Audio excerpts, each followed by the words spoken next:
Hey everyone, I hope you're all doing well. I hope you're reading and you're getting stuff done. Oh, that's just another book, by the way. That's what you're for wondering. The book today I'm doing is called The Bittlemores by Jann Arden. And if you're wondering, that is that Jann Arden. She is the Canadian work. This is her. It's Jann Arden. It's her first book, her first novel. She's written some nonfiction.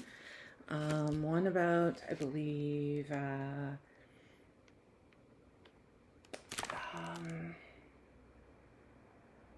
she's written 3 memoirs. If I Knew Then, Feeding My Mother, and Falling Backwards. I have read none of them, but I've heard good things about Feeding My Mother. Anyways, I'll start with the synopsis, and then I'll get to my review. On Mean Heart Bittlemore's blighted farm, hidden away in the Black Hills, nothing has gone right for a very long time. Crops don't grow, the pigs and chickens stay skinny, and 3 aged dairy cows, Burl, Cirilla, and Dally, are so fed up with being on the receiving end of Harp's cruelty, they are plotting an escape. The one thing holding them back is the thought of abandoning young Willa, the single bright point in their life since her older sister, quote unquote, Margaret, ran away. But Willa, just turning 14, is about to launch her own rebellion. Something doesn't add up in the story she's been told about her missing sister.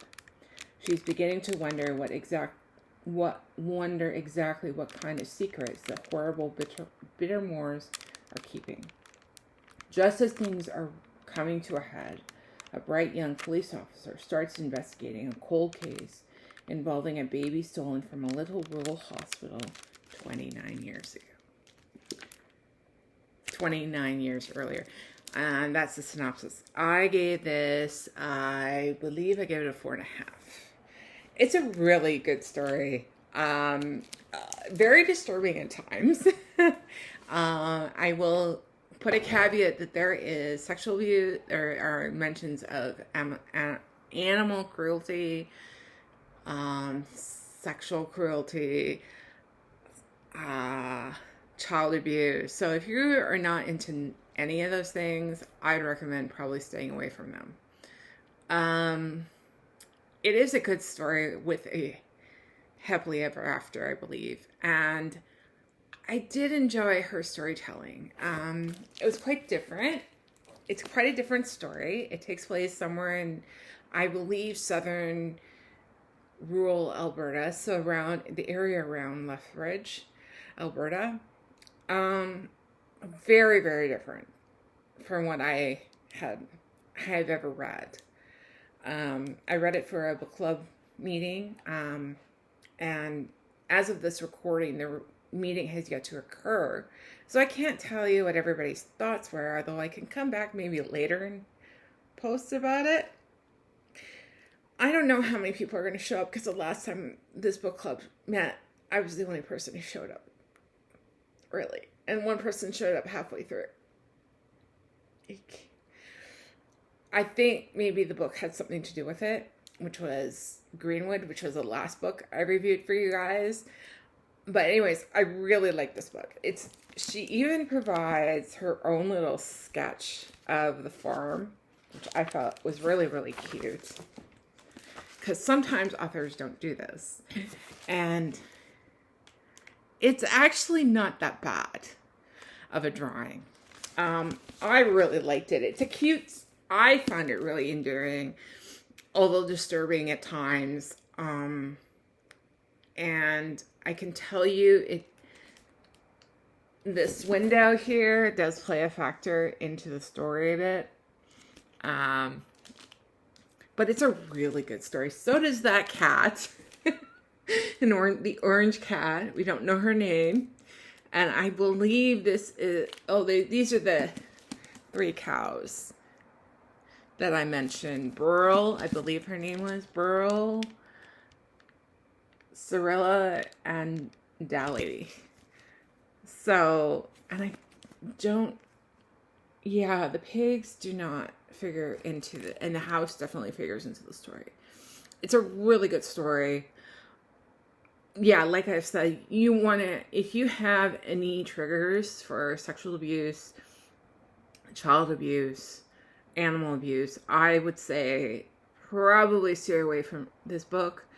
But I think if you can set that aside and realize there's a happy ending to all of this, in the end, you could probably read it, and it's a really good book. It's really well written. I'm hoping she writes. She says that she has, I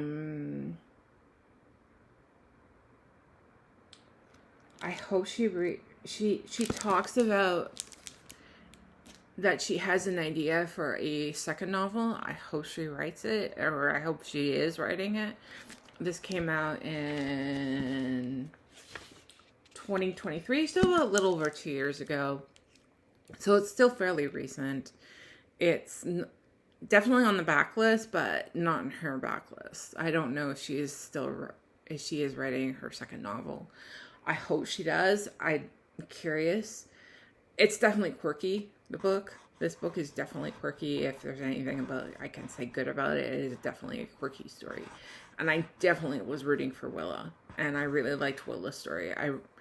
You could tell when it was Willa because she would use the word I, and those third pronouns. I think that's called first person, right? And then other chapters would be in third person.